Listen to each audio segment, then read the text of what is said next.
Alors bonjour à toutes et à tous. Dans cette vidéo, je voulais vous parler principalement de la dépendance affective ou de la blessure d'abandon ou de rejet pour certaines personnes. Voilà, c'est un sujet qui me passionne beaucoup parce que je reçois souvent des personnes qui viennent me voir pour ça. Voilà, c'est un sujet qui est assez régulier et assez fréquent de notre époque, j'ai l'impression. Et c'est un sujet qui pourrit véritablement la vie.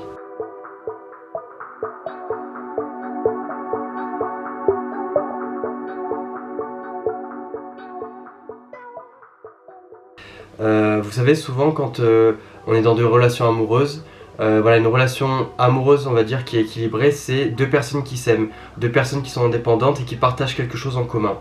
Les deux personnes sont entières l'une et l'autre séparément. Elles sont entières ensemble, elles sont entières séparément. Ça, c'est une relation qui est classique, une relation qui est plutôt saine et une relation qui est plutôt équilibrée. Dans la dépendance affective, on vit la relation totalement différemment. On a ce sentiment en permanence de devoir quelque chose à la personne. On a ce besoin en permanence d'être rassuré par la personne. On a besoin que la personne nous rassure sur le fait qu'elle nous aime, que la personne nous rassure sur le fait qu'on est bien, sur le fait qu'on existe, sur le fait qu'on est présent, sur le fait qu'on est important. On a en fait ce sentiment en permanence, ce besoin de recevoir de l'amour d'une personne. Donc d'une manière presque viscérale. Un peu comme, voilà, si... pour respirer, on a besoin d'oxygène. C'est comme si cette personne nous apportait en fait cet oxygène-là. Voilà, c'est un sujet que j'ai pas mal abordé dans d'anciennes vidéos. Mais voilà, c'est quelque chose qui touche beaucoup de personnes. Et si vous voulez, quand on est dans cette position-là, c'est pas très agréable. Parce qu'on est en fait en dépendance en permanence. On a l'impression d'aimer une personne. On a l'impression autour de nous que tout le monde vit la même chose que nous. Mais on vit les choses totalement différemment. Par exemple, quelque chose aussi qui nous permet de savoir si on est en dépendance affective, c'est ce sentiment où dès que la personne n'est plus là, on n'est pas bien. On a un sentiment de vide, on a un sentiment d'être incomplet, on a l'impression qu'il y a notre moitié qui est partie. C'est quelque chose qui n'est pas sain, parce que on a un besoin en permanence qui a besoin d'être comblé. On a beau nous rabâcher que la personne a beau nous répéter qu'elle nous aime, qu'elle est là pour nous, qu'on compte, qu'on est intéressant, que nous donner plein de qualités, en fait on l'entend pas. On n'est pas capable de l'entendre. On va l'entendre, mais on va être rassuré sur le moment pendant quelques secondes, puis après ça va revenir. Et en fait, on a ce besoin régulier d'être rassuré, d'être sur-rassuré tout le temps. Et puisque dans ce schéma, on vit au travers de la personne, on vit au travers des expériences et de la vie de la personne, on est toujours un petit peu en second plan. Et ce qui va se passer, c'est que quand on va se retrouver tout seul, on va pas profiter du moment présent parce qu'on va être dans l'attente de la personne. On a ce besoin d'être rassuré en permanence, donc on va avoir besoin de recevoir des messages, on va avoir besoin d'appeler la personne en permanence pour être sûr qu'elle pense à nous, pour être sûr qu'elle nous aime. Dès qu'on reçoit un message, on va être rassuré. Et en fait, on est en permanence sur le qui-vive. On est en permanence dans cette peur d'être abandonné.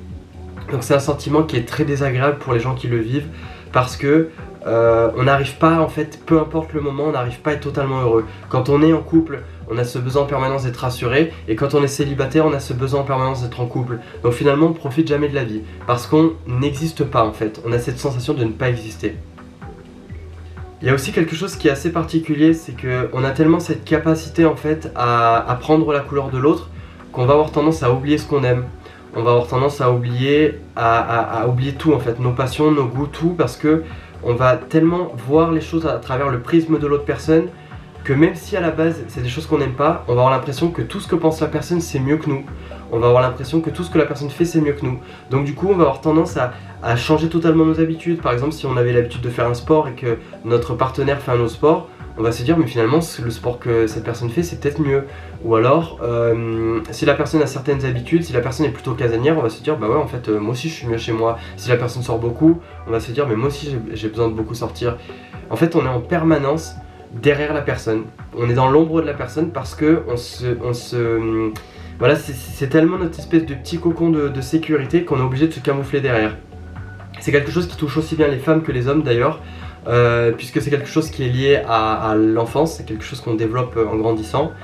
Et la plupart d'entre nous souvent ne sont pas conscients de ça. C'est souvent quand on compare notre relation avec les autres qu'on va voir à quel point on vit les choses différemment. Quand on vit des ruptures, quand on est en dépendance affective, on a véritablement l'impression d'être déchiré en deux, d'avoir le cœur déchiré en deux. Alors qu'une autre personne va avoir une peine de cœur, elle va être triste, la personne va lui manquer, elle va penser beaucoup à la personne. Quand on est en dépendance affective, on a vraiment une blessure physique, comme si on nous reprenait le cœur et qu'on le déchirait. Donc en fait, on vit beaucoup plus intensément. Les relations amoureuses sont souvent en montagne russe parce que quand la personne est présente autour de nous, qu'on ressent de l'amour, on ressent de l'amour d'une manière exacerbée parce que waouh, on peut respirer. Mais quand la personne part, on a l'impression à chaque fois de se faire déchirer le cœur. Donc c'est quelque chose qui est très compliqué à gérer au quotidien. C'est pour ça que l'important, c'est vraiment d'arriver à solutionner ce problème pour pouvoir avancer dans sa vie et puis vivre d'une manière beaucoup plus sereine les relations amoureuses. Ce qui arrive souvent quand on est en dépendance affective aussi, c'est qu'on va mettre la personne sur un piédestal. On va considérer qu'elle est plus importante que nous. On va la mettre en premier plan. Quand on va avoir des choix à faire dans la vie, on va souvent décider par rapport à la personne. C'est d'abord la personne qui compte et ensuite c'est nous. Voilà, on va donner à la personne et ensuite on va penser à nous. On va par exemple décider de quitter son travail parce que c'est mieux pour l'autre personne. On va quitter un certain nombre d'amis pour la personne. On va avoir ce besoin aussi pour pas mal de personnes, ce besoin d'être en permanence collé à la personne. Vu que cette personne, c'est notre oxygène, c'est une personne qui nous permet de vivre, d'exister, on a ce besoin d'être proche en permanence, de ressentir sa présence et on se sent rassuré. Voilà, c'est quelque chose qui est assez particulier et c'est quelque chose qui pourtant arrive beaucoup dans les relations en ce moment. C'est un sentiment qui n'est pas, c'est quelque chose qui n'est pas naturel. La personne en fait n'est pas là pour partager une relation avec nous, une relation saine et partager des choses. Elle est là en fait pour nous combler en permanence notre manque d'amour. Donc si vous voulez, c'est pas un amour sain en fait. C'est pas un amour qui est inconditionnel, c'est on va tout donner à la personne et tout mettre dans les mains d'une personne parce que c'est cette personne-là, c'est la personne qui va nous aider en fait à survivre en quelque sorte. Alors les mots peuvent sembler être un peu forts mais c'est comme ça qu'on le vit quand on est en dépendance affective. On a en permanence cette peur d'être abandonné, d'être rejeté par la personne, de ne plus compter, de ne plus être aimé. Et pour nous c'est horrible parce qu'on a cette sensation que si jamais on n'a plus cette personne, on a l'impression qu'on va mourir.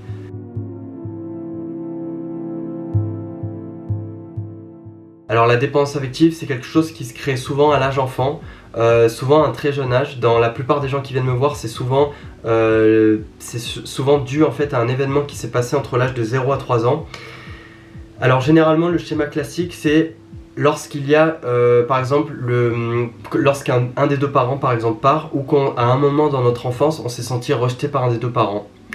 On a grandi par exemple avec le père, on a grandi avec la mère, ou alors on a grandi avec les deux, mais on avait la sensation qu'on n'avait pas vraiment de contact avec l'un des deux parents. Et dans ce cas-là, on grandit avec ce sentiment, ce besoin d'être en permanence accepté par les deux parents. Donc on va tout faire, on va faire les caméléons, on va tout faire pour se modifier, pour ressembler aux deux parents. Parce qu'en fait, inconsciemment, quand on est enfant et qu'on est bébé, si on est rejeté par un des deux parents, à un niveau psychologique, c'est comme si on allait mourir en fait, parce que tout simplement quand on est bébé, on a besoin des deux parents pour survivre. Donc quand on a l'impression d'être délaissé par un parent ou qu'on a l'impression de manquer d'amour par l'un des deux parents, on a ce sentiment de survie qui s'active, comme si oulala, il faut que je sois aimé des deux parents. Donc quand on va grandir, on va créer ce schéma, c'est-à-dire que dès qu'on va faire des choses dans la vie, on va faire en sorte que tous les gens qu'on aime ce qu'on fait, qu'on soit validé par tout le monde en fait, parce que dans l'inconscient, si on est validé par tout le monde, ça veut dire qu'on sera toujours entouré, et entouré ça veut dire survivre, ça veut dire être dans une communauté et qu'on va pouvoir, on va pas se retrouver tout seul en fait. Donc on a ce sentiment en permanence, dès qu'on va rentrer dans une relation amoureuse par exemple, on va pas rechercher une personne pour partager quelque chose, mais on va chercher tout simplement une personne qui va nous permettre de survivre. Donc c'est un sentiment qui est très désagréable puisque ça part d'une dépendance, on part de quelque chose qui n'est pas libre. Voilà, donc c'est vraiment très très difficile à vivre. Alors quelquefois aussi on peut avoir reçu l'amour des deux parents. Il y a beaucoup de gens qui vont me dire oui mais pourtant moi je comprends pas, j'ai de la dépendance affective et pourtant je sais que j'ai eu l'amour des deux parents. Quelquefois on peut avoir reçu l'amour des deux parents et les deux parents ont pu tout faire dans notre enfance pour nous montrer qu'ils nous aimaient. Simplement nous en tant que bébé, on a peut-être vécu, même si on s'en rappelle pas, on a peut-être vécu des événements où à un moment on a eu l'impression que l'un des deux parents nous a délaissés. Et juste à partir de là, on a pu créer quelque chose ça a pu faire parvenir une idée dans l'inconscient, cette sensation qu'on a été rejeté par un des deux parents. Et donc du coup, quand on va grandir sur cette problématique. Donc du coup, on va grandir et on va avoir en permanence besoin de cette validation extérieure pour survivre. Donc la dépendance affective, c'est quelque chose qui est très compliqué à régler à un niveau conscient parce que c'est quelque chose qui s'adresse à l'enfant intérieur. Cette petite partie, ce petit enfant qui est à l'intérieur de nous, ou alors notre version enfant de nous, qui a eu l'impression qu'à un moment elle a été délaissée. Cette partie de nous qui a eu l'impression d'avoir été abandonnée.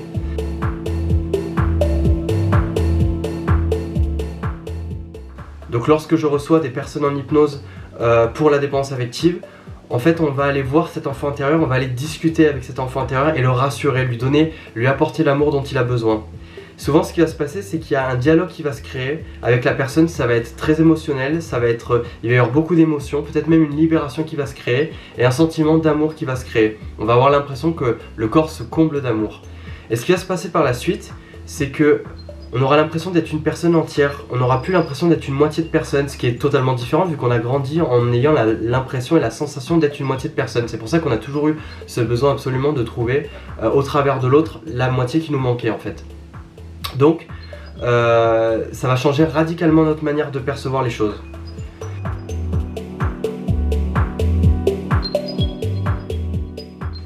Et ce qui se passe après, une fois qu'on est totalement recouvert, qu'on est à nouveau une personne indépendante, une personne totalement libre et une personne qui n'a plus cette dépendance ou cette peur de l'abandon ou cette peur de rejet, on va vivre pour soi. Et donc, les relations amoureuses ne vont pas nous sembler si viscérales. On va pas avoir besoin d'une relation amoureuse pour vivre parce que maintenant, on sent qu'on est capable de vivre pour soi-même, on sent qu'on est entier. Donc on n'a plus ce besoin d'amour de l'extérieur, on sait que l'amour il vient de nous, on sait que toutes ces ressources sont à l'intérieur de nous et on va pouvoir les activer à un niveau inconscient et à un niveau conscient en permanence. Donc du coup, ce besoin qu'on recherchait chez l'autre, on n'en a plus besoin. On n'a plus besoin de cette bouteille d'oxygène. Ce qui va faire que les relations vont être différentes, que souvent on va attirer des partenaires qui seront beaucoup plus complets eux-mêmes. On va ne plus faire peur aussi aux partenaires parce que quand on est dans la dépendance affective, souvent on fait peur aux autres parce qu'on a tellement ce besoin de présence en permanence, d'être rassuré que la personne en face, elle va en avoir marre et elle va avoir une pression qui va faire que, voilà, au bout d'un moment, elle va en avoir marre. Donc là, ça va changer totalement la dynamique de la relation et de la recherche parce qu'à ce moment-là, on est super bien seul. Et ce qui va se passer, c'est que souvent, d'un point de vue énergétique, on va attirer des personnes qui seront aussi complètes comme nous, vu que maintenant on se sent complet, et on va pouvoir enfin créer des relations qui seront beaucoup plus saines. On va laisser de la place à l'autre personne, on va laisser de l'espace, on va laisser de la disponibilité, et on va donc pouvoir rester une personne à part entière et en même temps être en relation, ce qui est quasiment impossible quand on est dans la dépendance affective. On va avoir cette capacité de construire avec la personne, on va avoir cette capacité d'évoluer et d'avancer tout simplement, sereinement et comme un humain normal, et surtout, on va rester, quoi qu'il arrive, un être humain. C'est-à-dire que peu importe finalement qu'on soit en couple ou célibataire, on restera une personne à part entière.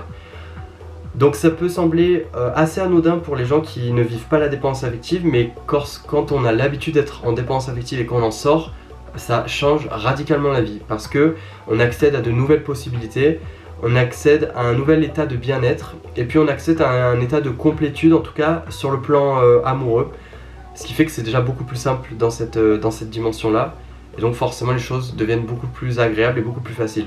Et puis on appréhende aussi les relations amoureuses d'une manière beaucoup plus sereine parce que puisqu'on n'a plus le besoin de la personne, quand on va rencontrer une personne, on ne va pas directement s'attacher. Quand on a de la dépendance affective, on tombe très très rapidement amoureux, ce qui n'est pas vraiment de l'amour, vu que finalement on a besoin de cette personne.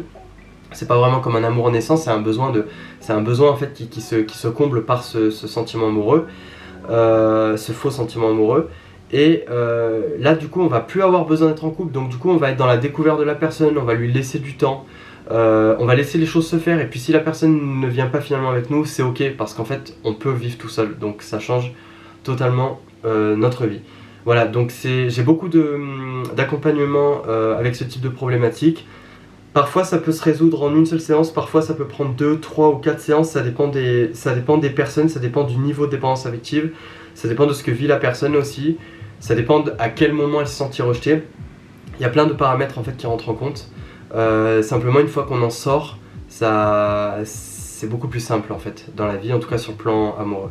Donc surtout n'hésitez pas si vous avez des questions dans les commentaires à mettre ou si vous voulez tout simplement me contacter soit par DM sur Instagram, par email ou pour prendre une séance sur Doctolib. Voilà, je vous remercie à tous et je vous retrouve dans une prochaine vidéo.